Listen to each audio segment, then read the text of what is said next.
Pati pamilya ko, dinamay nyo. Lakas naman ang loob yung sumugod dito sa Quiapo.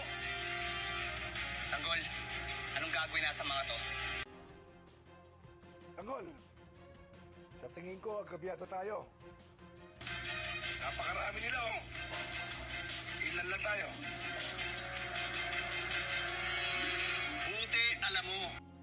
Kaya mabuti pa, ibalik mo sa amin yung droga. At sumama ka sa amin para walang mangyaring gulo dito. Hindi na mangyayari yun. Sinaktan nyo na yung pamilya ko. Ngayon sisiguraduhin ko na lahat kayo hindi na makakalabas ng buhay dito. Tapang ng mga sinasabi mo. Pero mukhang hindi mo naman kayang gawin. Nagkakamali kayo. Hindi nyo kilala kung sino. Pinapagka nyo. Hindi nyo rin alam kung anong lugar ang pinasok nyo.